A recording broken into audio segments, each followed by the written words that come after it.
দমন। শত্রু দমন কেমন করে করবেন? যে শত্রু আপনার উপরে অত্যাচার করছে, জুলুম করছে, আপনাকে পেরেশানি করছে, আপনার ব্যবসার জায়গাটা ক্ষতি করছে, আপনার দোকান ক্ষতি করেছেন, আপনার উন্নত জায়গাটা ক্ষতি করে দিচ্ছে, বিভিন্ন রকম কালা জাদু, কুফরি কালাম, বান, টোটকা ইত্যাদি দ্বারায় আপনাকে চারিদিক দিয়ে ক্ষতি করছে,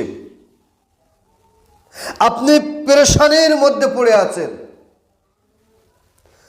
আপনি অনেক তান্ত্রিক, অনেক কবিরাজ, অনেক গুণিনের কাছে গিয়ে আপনি আপনার শত্রু থেকে বাঁচার জন্য একটা রাস্তা তৈরি করতে চেয়েছেন, আপনার শত্রুর হাত থেকে বাঁচার জন্য একটা কৌশল তৈরি করার জন্য অনেক কবিরাজের কাছে গিয়েছেন, অনেক টাকা আপনি ব্যয় করেছেন, অনেক আপনি সময় আপনি অতিবাহিত করেছেন, কিন্তু আপনার কোনো কাজ সাকসেসফুল হয়নি।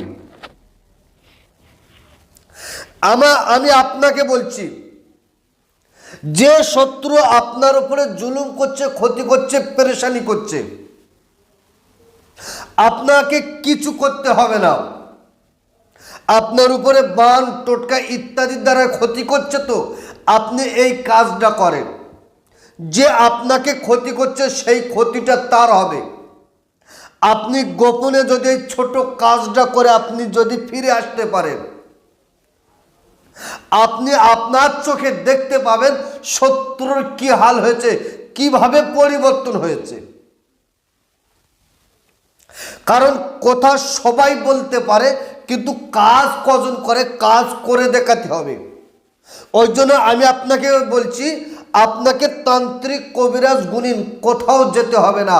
আপনি এই কাজটা নিজে করেন, আর নিজে করার পরে আপনি আপনার চোখ দিয়ে দেখেন, তারপরে বিশ্বাস করবেন। চোখে না দেখে আপনি বিশ্বাস করবেন না। আল্লাহ পাকের কালামের কতটা পাওয়ার, কতটা ক্ষমতা আপনি একটাবার দেখেন। এখন আপনার শত্রুকে ধ্বংস করবেন, পেরেশানির মধ্যে ফেলবেন, যে আপনাকে ক্ষতি করছে সেই ক্ষতিটা যেন তার হয়।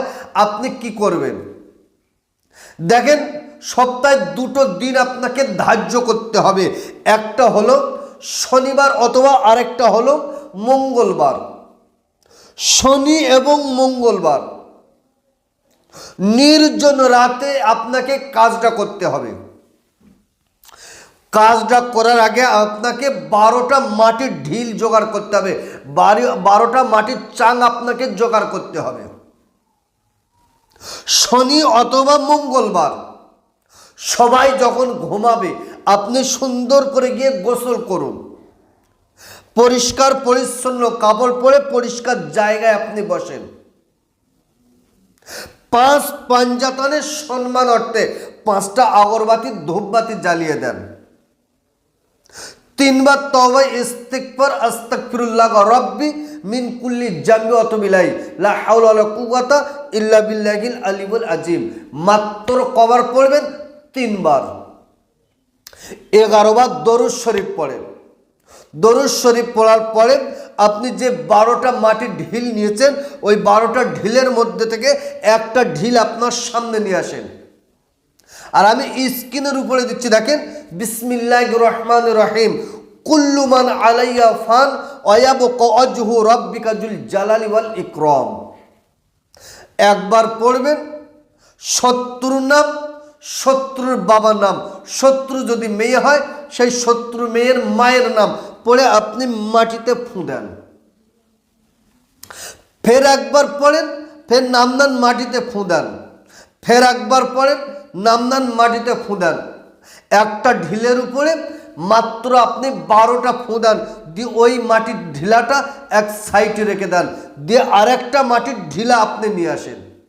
ফের সামনে রেখে একই সিস্টেম, একই নিয়ম, একই কানুন, 12 বার করে ফু দিয়ে আপনি রাখেন। 12টা ঢিলের উপরে 12 বার করে মাটি পড়ে আপনি আয়াতে কারিমাটা পড়ে ফু দিয়ে এক জায়গায় রাখেন।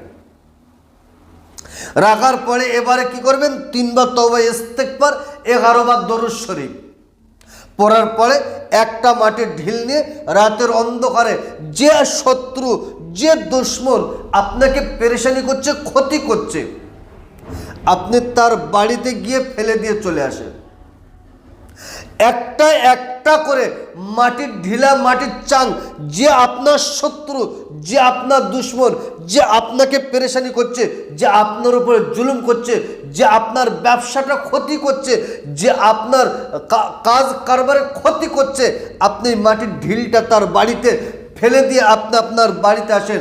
আসার পরে আপনি দুটো চোখে দেখেন, দেখার পরে বিশ্বাস করবেন। কোথা সবাই বলতে পারে কাজ করেন, কাজের ফলাফল নেন, তারপরে বিশ্বাস করেন। এটা হলো আল্লাহ পাকের কালামের মজেজা, আল্লাহ পাকের কালামের পাওয়ার। আপনার যে শত্রু ধ্বংস হবে, আপনার যে ক্ষতিটা করেছে সেই ক্ষতিটা তার হবে, সে পেরেশানির ভিতরে পড়বে।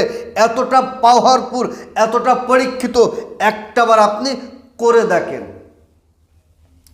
তবে শর্ত হলো 5 ওয়াক্ত নামাজ, সত্য কথা, হালাল খাদ্য আপনাকে খেতে হবে। 5 ওয়াক্ত নামাজ পড়েন, সত্য কথা বলেন, হালাল খাদ্য খেয়ে আপনি কাজগুলো করে দেখেন। ইনশাআল্লাহুল আজিজ, আল্লাহ পাকের যদি দয়া হয়, রহম হয়, করম হয়, আপনার শত্রু আপনার উপরে শত্রুতা করতে পারবে না।